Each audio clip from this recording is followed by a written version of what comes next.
السلام علیکم ورحمۃ اللہ وبرکاتہ۔ میں ہوں سراج الدین امجدی۔ آج کی خصوصی رپورٹ: وزیر صحت و بہبود آبادی سندھ کو شوہر کو احتساب سے بچانے کے لیے لیاری جانا پڑا۔ پہلے مرحلے میں کرپشن کے کھلاڑیوں کے فرنٹ مین نشانے پر آ گئے۔ پرو چانسلر اسماعیل راہو کی جانب سے ڈائی یونیورسٹی آف ہیلتھ سائنسز کی مالی کارکردگی کی ستائش۔ وزیر برائے universities and boards department pro chancellor dye university کی سینٹ کے 11ویں اجلاس میں صدارتی خطاب۔ وائس چانسلر پروفیسر نازلی حسین نے سالانہ کارکردگی رپورٹ پیش کی۔ اسماعیل راہو نے کہا کہ ڈائی یونیورسٹی میں صحت اور تعلیم کی خدمات یکساں فراہم کی جاتی ہیں۔ دیگر اہم خبروں میں سولر مبینہ پروجیکٹ میں گھپلے اور اہم انٹرویو۔ جن ناظرین نے اب تک چینل کو سبسکرائب نہیں کیا ہے وہ صحت کی سرکاری، نجی اور عالمی خبروں سے باخبر رہنے کے لیے پہلے چینل کو سبسکرائب ضرور فرما لیں۔ جن دوستوں نے چینل کو سبسکرائب کر لیا ان کا تہہ دل سے شکریہ۔ ویڈیو اچھی لگے تو کرپشن کے ناسور کے علاج کے لیے لائک ضرور کریں اور کمنٹ سیکشن میں قیمتی آرا سے ہماری رہنمائی فرمائیں۔ ناظرین کرام، منگل کو وقت کی کمی کے باعث سندھ سولر انرجی پروجیکٹ کی مبینہ بے قاعدگیوں کو پیش نہیں کیا جا سکا۔ ٹرانسپیرنسی انٹرنیشنل کے وزیر اعلیٰ کو لکھے گئے خط کے مطابق رواں مئی میں سینیٹر سیف اللہ ابڑو کی قائمہ کمیٹی برائے اقتصادی امور کے اجلاس میں اٹھائے گئے سوالات کے بعد اس معاملے کی تحقیقات کا آغاز ہوا اور اربوں روپے کی مبینہ بے ضابطگیوں، ٹھیکوں میں شفافیت نہ ہونے اور دستاویزی ریکارڈ میں رد و بدل کے مزید سنگین معاملات سامنے آئے۔ اگر مذکورہ پروگرام کو بے نظیر پروگرام میں شامل گھرانوں تک محدود رکھنے کے بجائے محکمہ صحت سندھ کے صحت کے بڑے بڑے تدریسی اداروں کو شامل کر لیا جاتا تو مہنگی بجلی کی مد میں کروڑوں روپے بچا کر کے الیکٹرک کو بجلی فروخت کر کے مذکورہ پروجیکٹ سے فوائد اور وسعت میں کافی بہتر نتائج بھی حاصل کیے جا سکتے تھے۔ ناظرین کرام، سندھ گورنمنٹ لیاری جنرل اسپتال میں اچانک گزشتہ روز روبوٹک سرجری کی تنصیب کے حوالے سے ایک اور بڑا پہلو سامنے آ گیا ہے۔ نیب سندھ کی جانب سے سابق سیکریٹری صحت ڈاکٹر فضلہ پیجوہو، جو حسن اتفاق سے موجودہ وزیر صحت و بہبود آبادی ڈاکٹر عذرا فضل پیجوہو کے شوہر بھی ہیں، ان کے عہد میں روبوٹک سرجری مشینوں سمیت و دیگر ہیوی طبی مشینری کی خریداری کے حوالے سے مذکورہ مشینیں فراہم کرنے والی فرم میسرز یونیورسل نیب کے ریڈار پر آ چکی ہے۔ یہ ہمارے سرکاری قومی طبی نظام کی ناکامی کا ایک دردناک پہلو ہے کہ ارباب اختیار دنیا کی طرح پرائمری ہیلتھ کیئر کے نظام کو منظم کرنے کے بجائے تدریسی اسپتالوں میں جہاں تاحال کوئی ایسا تحقیقی کارنامہ تو ہم سر انجام نہیں دے سکے جس سے طب و صحت کی دنیا میں ہمارا سر فخر سے بلند ہو سکے۔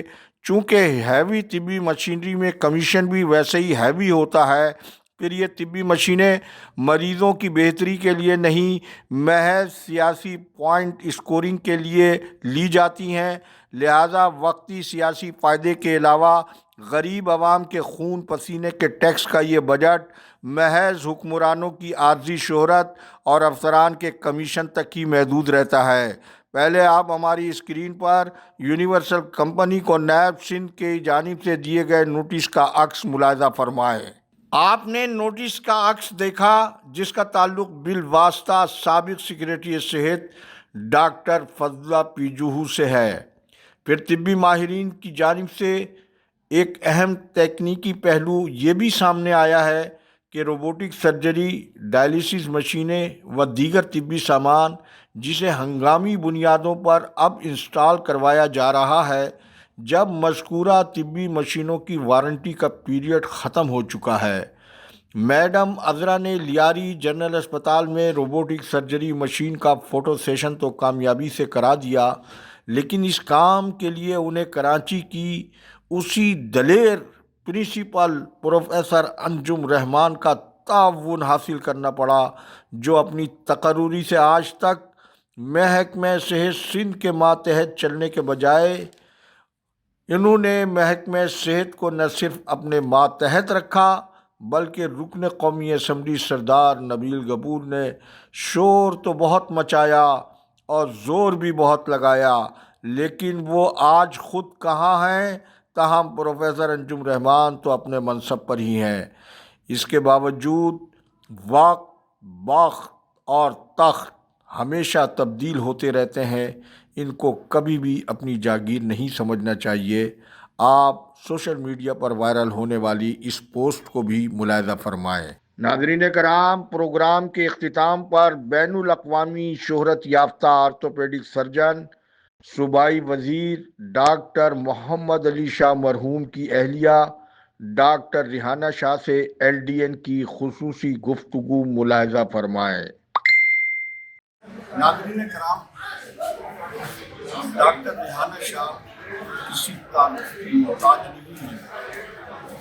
पाकिस्तान की और सेहत की दुनिया में मोहम्मद अली शाह, डॉक्टर मोहम्मद अली शाह की अहलिया डॉक्टर रिहाना शाह ने इस शहर में नहीं, मुल्क में जो और सेहत के हवाले से बिलखुसूस आर्थोपेडिक के हवाले से जो खिदमत अंजाम दी है, आज ये तशरीफ लाई है आर्ट्स काउंसिल में। इस मौके से फ़ायदा उठाते हुए डॉक्टर रिहाना शाह से मैं मालूम करना चाहूँगा कि आपने डॉक्टर मोहम्मद अली शाह साहब आर्थोपेडिक के हवाले से जो खिदमत अंजाम दी, ऐसा वाक़या कि जिसको आप फरमाइए। बहुत शुक्रिया सबसे पहले आपका, और बहुत खुशी हो रही है खासतौर पे आर्ट्स काउंसिल में आकर आप लोगों से मिलकर। आप यही करें, जब लोग बाहर रहते हैं उनसे पूछते हैं कि वापस जैसे कहते हैं ना, मेरे परदेसी घर आया वाली फीलिंग होती है। पाकिस्तान और खासतौर पर कराची वाला जो है, दुनिया में कहीं भी रहना बहुत मुश्किल है। हालांकि बहुत से मसाइल होते हैं, बहुत परेशानियाँ होती हैं, लेकिन बस अपना मुल्क अपना होता है। तो सबसे पहले तो यही आप लोगों को बहुत शुक्रिया। इसी तरह से वेलकम खमूश नोटिस करते हैं हमारे जहाँ तक अपनी बात का ताल्लुक है। शाह माशाल्लाह को टिप का जादूगर कहा जाता था। कोशिश की हस्बैंड थे और मैंने बहुत सीखा माशाल्लाह, लेकिन उन्होंने मुझे, मैंने उनके साथ काम किया। खासतौर पर बहुत लंबा सा मैंने शागिर्द के तौर पर काम किया, तो काम के मामले में बहुत सख्त है और उनकी सख्ती की वजह से हमने बहुत कुछ सीखा। और वैसे तो बहुत से वाक़यात ऑर्थोपेडिक केसेस होते हैं, लेकिन एक वाक़या जो वाकई मुझे अच्छा लगता है, बड़ा फ़ख्र महसूस होता है, वो एक पेशेंट था जिसके सारे डॉक्टर्स ने कह दिया था कि इसकी टांग कटेगी, और उसका नाम सत्य आलम था। उसके पैर पे चोट लगी थी और उसका बहुत बुरा हाल था। और बड़ी बात ये थी कि बेचारा गरीब भी था, वो अफोर्ड भी नहीं कर सकता था प्राइवेट हॉस्पिटल में। तो शाह साहब ने मुझे रेफर किया था कि आप, मैं गवर्नमेंट हॉस्पिटल में साहब ने मुझे रेफर किया कि आप हमारे भी जानने वाले, आप सब जानते हैं ब्रुक्स हॉस्पिटल के जो डायरेक्टर वसीम साहब ने भी मुझे खासतौर पर फ़ोन किया कि खाना को उसको देख लो। तो हालांकि वसीम साहब ने मुझसे कहा था कि भाई ये अफोर्ड नहीं कर सकता, तो इसकी टांग वासी में काट, क्योंकि घर में काटने के पैसे घर मैंने जब उस पेशेंट को देखा तो पता नहीं मुझे जैसे कहते हैं ना, अंदर से क्लिक आई, मुझे छठी हिस्सा मुझे ऐसा हुआ कि नहीं, इसकी टांग बचाई जा सकती है। तो फिर मैंने कोशिश की, मैंने वसीम साहब को कन्विंस किया, पेशेंट को कन्विंस किया, उसके रिश्तेदार को कन्विंस किया, और at the end of the day मैं बताऊँ कि माशाल्लाह 3 महीने की जैसे कहते हैं ना, बासी शहीद नहीं, उस पेशेंट के हस्बैंड के तो ऑपरेशन होने के, और माशाल्लाह उसकी टांग ठीक हो गई। यानी जिसको डॉक्टर्स ने, पाकिस्तान के बड़े बड़े डॉक्टरों ने लिख के दे दिया था कि ये टांग कटने वाली है और तैयार था कि लकड़ी की टांग लगेगी, अभी वो पेशेंट आता है कभी। इसके अलावा और भी कई पेशेंट हैं कटे हुए हाथ वाले, कटे हुए पैर वाले, जो शायद की माशाल्लाह की अच्छी मतलब होती ट्रेनिंग की, उसकी वजह से मैंने देखा बासी में मुझे बहुत फ़ायदा हुआ और बहुत फ़ायदा हुआ, और आज तक वो ट्रेनिंग मेरे काम आ रही है। ये चीज़ें जो है ना, वो वाकई शाह साहब से मैंने सीखी, और इसकी वजह से जो है मुझे और तमाम को फ़ायदा हुआ। डॉक्टर रिहाना शाह की नाज़रीन आपने सुनी। یہ وہ مسیحا ہیں جنہوں نے ہمیشہ پیشنٹ فرینڈلی اپنا رول پلے کیا ہے. ہم بہت شکر گزار ہیں کہ انہوں نے شارٹ وقت کے اندر پاکستان کے لیے بالخصوص کراچی کے شہریوں کے لیے خصوصی گفتگو LDM سے کی. بہت شکریہ. بہت شکریہ اور بہت اچھا لگا آپ سے بات کر کے اور یہ پاکستان واپس آ کے. وقت ختم ہوا. اللہ حافظ. پاکستان زندہ باد. کرپشن مرد آباد. عوام و افواج پاکستان پائندہ باد.